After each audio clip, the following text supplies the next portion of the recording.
Danas u trećem dijelu emisije moj gost je gospodin Mladen Kovaček, organizator konferencija o digitalizaciji medicine, a tema o kojoj ćemo razgovarati osim dijabetesa je utjecaj nemedicinskih tehnologija na medicinu, pa dobro vam večer i dobro mi došli. Dobro večer, pozdrav vašim gledateljicama i gledateljima. Evo, kao što sam najavila temu utjecaj nemedicinskih tehnologija, pa kakve su to točno? Pa u ovom konkretnom slučaju su digitalne tehnologije koje se sve više primjenjuju u medicini. Recimo, jedan tipični primjer, evo dosta smo u studiju razgovarali, malo obadvoje imamo problema s alergijom. Jedna od jako bitnih stvari koja u Hrvatskoj baš dobro zaživjela je e-recept. Prednost recimo kod alergije, ja a i vi imamo problema s alergijom i jednom nam je naša liječnica obiteljske medicine to dijagnosticirala i propisala terapiju. Dakle, svake godine nema potrebe da idemo ponovo, radimo gužvu ordinaciju, oduzimamo vrijeme doktorici, nego je jednostavno moguće ili telefonom ili mailom kontaktirati. Obično se javi vjerovatno sestra na telefon, ona validira sa doktoricom i vi samo odete u svoju apoteku, odnosno ljekarnu i podignete svoju terapiju. Dakle, puno vremena dobijete, ne gubi vrijeme liječnik, ne gubite vrijeme na odlazak tamo, dakle, evidentne su uštede, a i na zdravlju. Kod, recimo, takve terapije treba par dana da počne djelovati, a ovako vi puno brže dođete do nje, jer ne morate čekati da dobijete svoj termin i slično. I kao što ste rekli, ne zadržavamo red onima kojima je to ipak nešto malo potrebnije. A u ovoj cijeloj situaciji mislim da je jako puno alergičara. Pa, to je točno, a sad kad ste spomenuli ovu situaciju tijekom pandemije COVID-a su upravo te digitalne tehnologije i ti načini komunikacije kad nije bilo nužno ići kod liječnika još više pokazali svoju vrijednost i sigurno će se i ubrzati upravo ti procesi digitalizacije u zdravstvu zbog korone. Spomenula sam u najavi razgovori o dijabetesu, je li upravo on jedan od najvećih javnozdravstvenih problema u Hrvatskoj? Pa dijabetes je svakako, znači osim raka, dijabetes je najveći javnozdravstveni problem u Hrvatskoj i po broju smrti je nedavno postao drugi u Hrvatskoj, tako da je stvarno i zbog toga i po broju ljudi kojima je zahvaćen, naravno i onda posljedično tome i po trošku koji se troši na menadžeriranje dijabetesa. Sustav kaže da je jedan od većih problema upravo i starenje. Točno, naravno. Starenje stanovništva je veliki problem na opterećenost zdravstvenog sustava, jer imamo više ljudi koji trebaju liječničku skrb. S druge strane imamo sve manje ljudi koji rade i koji doprinose, tako da je tu i taj financijski dio, ajmo reći, a jednostavno povećani broj pacijenata treba tu liječničku skrb i onda se i za opterećenost sustava i za financije, o čemu u zadnje vrijeme se jako puno, nažalost, priča. Tako da sve više će biti problema i morat će se ti problemi rješavati na neke druge načine, osim kako se do sada rješavalo, a tu su digitalne tehnologije idealan neka pomoć na razne načine koje nam mogu pomoći u tom problemu. Evo, kažete sve više pacijenata, što znači da treba da traži sve veću liječničku pomoć, ali većina, barem smo toga evo svi svjesni, da većina liječnika odlazi na zapad upravo zbog ovih financijskih sredstava koje ste također spomenuli, pa tko će se onda uopće brinuti o našim starijima? Pa točno ste to rekli, znači su biti paralelno se dešavaju ta dva procesa koja dodatno opterećuju sustav. Naravno, mi još uvijek imamo dovoljan broj zdravstvenih liječnika i srećom ima dovoljan broj mladih ljudi koji se žele educirati i za liječnike, i za srednje medicinsko osoblje, i za ljekarnike, i za sve druge medicinske djelatnosti, ali svakako taj problem postaje sve izraženiji. Zato je jako bitno tu da se procesi optimiziraju i da se digitaliziraju tako da bi liječnici i zdravstveni djelatnici što više vremena mogli posvetiti pacijentu, a recimo što manje vremena posvećivati birokraciji recimo ili ovakvim problemima koji se stalno ponavljaju kao što je recimo alergija, koji nije recimo tako fatalan problem svakako nama koji imamo taj problem je u tom času veliki, ali kažem na ovaj ga način kako sam opisao na početku relativno lako možemo riješiti, a da ne opterećujemo dodatno zdravstveni sustav. Jesmo mi onda već kao Hrvatska postali dijelom te digitalne revolucije ili to tek čekamo? Pa Hrvatska je dosta napredna naročito u nekim dijelovima digitalizacije zdravstva. Recimo, najbolji primjer je upravo taj recept koji sam na početku spomenuo, jer tu smo prvi u EU po penetraciji e-recepta, znači po procentu ljudi koji ga koriste. Također smo dobri i u e-naručivanju, imamo još neke digitalne rješenja koja su, recimo, portal pacijenta i još neka druga koja su možda već instalirana, ali se nedovoljno koriste recimo kao e-karton, koji će se sigurno puno više koristiti i kažem, ono što je, nažalost, korona je stvarno pogodila jako puno ljudi i zdravstveni sustav i ekonomiju i sve, ali eto, nekakvi, ajmo reći, side efekti koji su koliko toliko pozitivni, sveopća digitalizacija i svakodnevnog života, i zoomova i svih tih takvih stvari koje imamo, koja recimo smanjuju potrebu nekad za putovanjima, pa na taj način recimo su ekološki doprinose, ali u zdravstvu je to dosta jako izraženo, naročito kad se ljudi nisu mogli kretati ili kad je za starije građane bilo opasno ići u bolnicu, onda su mogli na ove neke načine riješiti neke probleme, a da ne idu liječniku. A i nekada je jednostavnije za same liječnike. Pa to je sigurno, da. Osim razgovora o ovim temama o kojima smo sada pričali, vi radite i konferencije naziva Budućnosti sada, o kojima govorite zapravo o umjetnoj inteligenciji, pa o čemu je točno riječ? Pa mi smo nazvali konferenciju Budućnosti sada zato što većina tih tehnologija dostupna. Znači, obično ljudi misle da i umjetna inteligencija i sve te stvari koje gledamo na filmovima su stvari neke dalje ili barem srednje budućnosti. Međutim, i umjetna inteligencija je već u širokoj primjeni, mislim, nešto što i društvene mreže su djelomično koriste, odnosno dosta sve više i više koriste umjetnu inteligenciju i algoritme. Dakle, umjetna inteligencija je prisutna u našem svakodnevnom životu, sve više je prisutna i u medicini, sve više ima i tih umjetnih asistenata koji se koristi se sve više i recimo robotika. U Hrvatskoj imamo već 2 robota, jedan koji se koristi u Dubravi je proizvod hrvatske pameti, hrvatskog znanja, tako da sve te nove tehnologije se sve više koriste.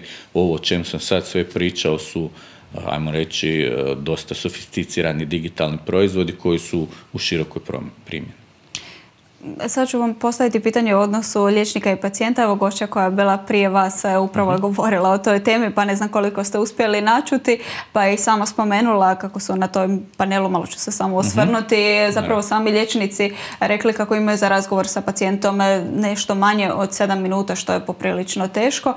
Vi ste zapravo ovdje ubacili i razgovor između liječnika i drugog liječnika, zapravo razgovor između kolega. Pa koliko nam se cijeli sustav promijenio, koliko bismo trebali više poraditi na komunikaciji i jedni između drugih? Pa naravno da je komunikacija između liječnika i pacijenta jako bitna. I ideja upravo digitalizacije da se ti procesi, znači da se omogući liječniku više vremena da se fokusira na pacijenta i da sve informacije koje dobije prije i da su mu brže dostupne kako bi mogao već i prije nego što pacijent uđe u ordinaciju biti pripremljeniji za razgovor s njim i na taj način mu olakšati rad. Ono što je cilj naših konferencija je da se okupe svi oni koji su u tim procesima digitalizacije medicine bitni. A tu su svakako liječnici i drugi zdravstveni radnici, ljekarnici, medicinske sestre i drugi, i da oni na vrijeme sudjeluju u kreiranju procesa. Tako da bi ti procesi bili maksimalno njima prilagođeni i da oni na početku procesa kažu što njima treba, što bi htjeli, što im smeta recimo, pa da onda zdravstvena administracija i IT firme, koje također su bitni sudionici u toj digitalizaciji medicine, to prilagode njihovim potrebama. Tako da se tu što prije, što kažu, streamlinaju, ubrzaju ti procesi i da budu maksimalno na korist zdravstvenim radnicima i pacijentima. Jer cilj zdravstvu postoji zbog pacijenata i oni trebaju biti središte zdravstvenog sustava i tako bi trebao biti zdravstveni sustav posložen, a digitalizacija to dosta omogućava i ja mislim da se kreće u tom pravcu, koji svaki proces nekad ide sporije, nekad ide brže.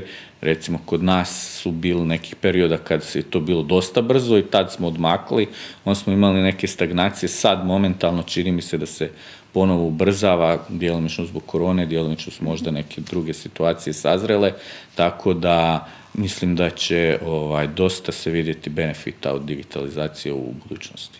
To je spas koji bismo trebali pronaći. Točno, to je alat, ja bih rekao, ne baš spas, ali alat koji nam može omogućiti da ostvarimo neke ciljeve. Kada bismo spojili sport i dijabetes, koliki je onda utjecaj prevencije upravo jednog i drugog? Pa upravo ogroman je, da se vratimo možda malo na ono prvo pitanje koje smo pričali o problemu starenja stanovništva i manjka liječnika. Tu isto je jako bitna onda prevencija, još više, jer puno možemo smanjiti pritisak na zdravstveni sustav tako da imamo bolju prevenciju. Bavljenje sportom je, vi skoro svaku bolest koju spominjete, jedna od mjera kako možemo ublažiti je... Uvijek je izlaz u sportu. Izlaz u bavljenju sportom ili bivanje aktivno. To ne mora biti neki sport jako aktivan i jako intenzivan. Kažu 30 minuta hoda. Pa evo, to je već super kad je redovno, znači svaki dan. Zavisi za koje kategorije stanovništva, koje godina i tako, ali u svakom slučaju kad god spomenu koje su recimo neke faktori koji utječu negativno na pojavu bolesti, uvijek se spomene sjedilački način života. Znači da je promocija sporta koja i nije toliko skupa sama promocija, a ni bavljenje sportom najčešće nije skupo, zavisi ko ima, ali može se i hodati, trčati i svašta što ne košta gotovo pa ništa, je užasno bitno i užasno bitno svaki pojedinac može doprinijeti svom zdravlju, a također, ajmo reći, zdravstveni sustav kroz promociju i recimo HZZ, institucije koje su za to zadužene, koji to rade, mogu tome doprinijeti. Recimo, baš je HZZ imao nedavno studiju o debljini, koja nije dala baš neke dobre rezultate, naročito kod djece, i recimo baš kod dijabetesa je naravno jedan od faktora koji povećava opasnost od dijabetesa je debljina, a debljina se može riješiti aktivnim načinom života. Pa to smo vidjeli istraživanja, baš su pokazala upravo što vi kažete, svake godine zapravo su nam djeca sve deblja i deblja. Nažalost, da. A to je ovih 30 minuta koje smo malo prije spomenuli. Pa da, djeca bi vjerojatno trebali više, ali točno, to je jedna od vrlo važnih stvari za prevenciju. I sigurno, nažalost, dijabetes u svijetu svugdje, to sad govorim kad kažemo kod nas, to su stvari koje su generalne. Svugdje dijabetes užasno se brzo poveća, upravo zbog sjedilačkog načina života i zbog loše prehrane. To je sad sljedeći još jedan faktor. Mislim da tu zapravo korona nije baš nekako ni doprinijela, jer oni koji su se i kretali, odlazili na posao, zapravo su ostajali kod kuće i selili se s kauča na krevet, pa nekako se i tu ograničio cijeli prostor. Pa sigurno je, nažalost, korona izazvala kao sekundarna posljedica dodatnih problema jako puno. Jedna je recimo i kod dijabetesa zbog ovih stvari koje ste vi rekli, a također je puno manje bilo pregleda jer su se ljudi, recimo za rak, ljudi su manje išli na preventivne preglede, sigurno će se povećati incidencija, nažalost, karcinoma, koja je u Hrvatskoj i tako dosta velika i ishodi liječenja su relativno, nažalost su drugi od zada u Europskoj uniji. Mađarska je najgora, pa smo onda mi, znači ljudi koji obole i koji onda nakon oboljenja umru zbog relativno kasne dijagnostike. Tu se isto dosta radi u Hrvatskoj i uskoro će biti donesena strategija borbe protiv raka, ali i neki vrlo konkretni koraci koji se pripremaju, koji će, nadam se, biti ove godine, a opet su vezani screening pacijenata, to opet digitalizacija i ono što ste me pitali na početku, donekle upotreba umjetne inteligencije. Ali opet nekako da sumiramo cijeli razgovor i da uključujemo i pacijente, mislim da će digitalizacija i više nego pomoći, jer u ovoj cijeloj situaciji sa koronom i sami pacijenti su se bojali odlaziti liječnicima upravo zbog zaraze istog. Točno, to je ono što sam malo prije rekao. Zbog toga će upravo ove dvije bolesti, odnosno javno-zdravstvena problema, sigurno, nažalost, kao posljedica korone se povećati, jer su opravdano pacijenti bili zabrinuti i izbjegavali su odlazak liječniku. Imate li možda neki savjet za kraj za naše gledatelje?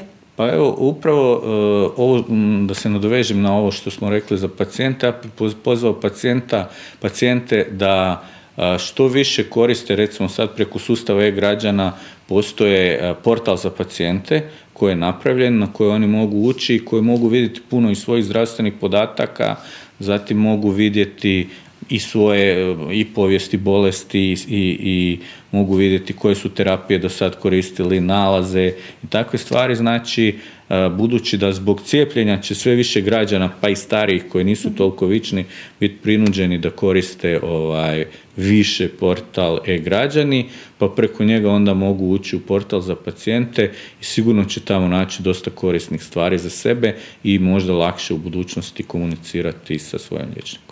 Evo, hvala vam puno na divnim savjetima, ali što ste nam malo pobliže pojasnili cijelu ovu temu. Hvala i vama, Patricija. Došli smo do kraja trećeg dijela emisije. Idemo na zadnji predah večeras i vidimo se uskoro.